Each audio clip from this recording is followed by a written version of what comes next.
آپ نے فیض کا لفظ سنا ہے؟ فیض سنا ہے نا بھئی فلاں پیر صاحب کا فیض، اولیاء کا فیض. کون ایسا ہے جو مجھے فیض کی تعریف بتائے گا؟ فیض کس کو کہتے ہیں؟ کوئی ہاتھ اٹھاؤ. فیض کس کو کہتے ہیں؟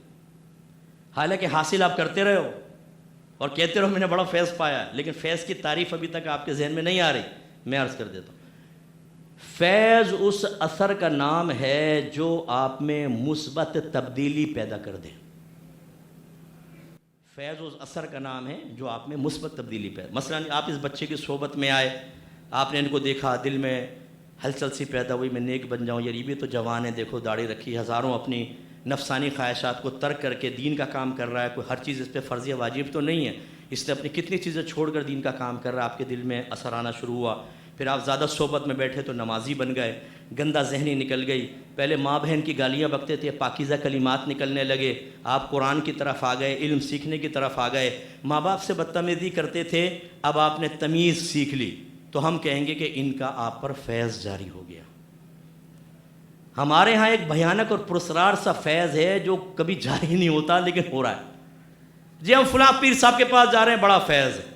وہ فیض کیا ہے بھائی؟ وہ فیض عارضی کیفیت ہے. آپ وہاں بیٹھتے ہیں، کسی نے صرف ذکر الہی کو فیض کا ذریعہ بنا دیا، اور نئے نئے طریقے آپ دیکھیں، نئے نئے طریقے، اور ان میں سے شاید ہی کوئی طریقہ قرآن و حدیث سے ثابت ہو. اب میں کرنا نہیں چاہتا وہ نقل، ورنہ کہیں گے کہ ہماری شاید نقل اتار رہا ہے. ایسے ایسے ذکر کے طریقے کہ آپ لوگ مذاق اڑا رہے ہیں اس پہ میوزک بنا بنا کر، اچھل اچھل کر چھلانگیں لگا کے مسجد میں ذکر الہی. اس سے کیا آپ سمجھتے ہیں کہ ایک چھلانگ مچھی سے لگائے گا مرید اور ایک گلاٹی کھائے گا تو فوراً جیسے گلاٹی کھایا ایک دم پہلے فراڈیا تھا پھر قطب ابدال بن کے اڑ جائے گا؟ 100 سال بھی کرتے رہے ہیں آپ ذکر، جب تک علم دین حاصل نہیں ہوگا آپ کے اندر پازیٹیو چینج نہیں آئے گا.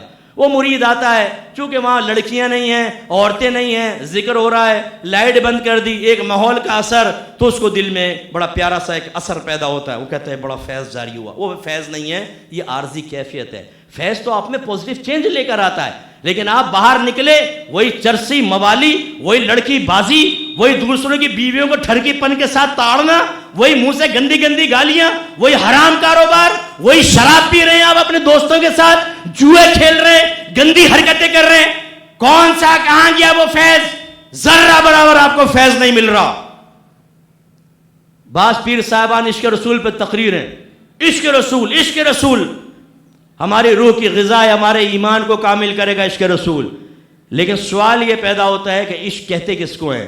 عشق رسول کے تقاضے کیا ہیں؟ خالی تمہارا بیان کر لینا اور مرید کا یوں سر پٹک لینا، یا آپ کی کوئی روایت سن کے آنکھوں سے آنسو نکل آنا، یہ عشق رسول کی علامت ہے؟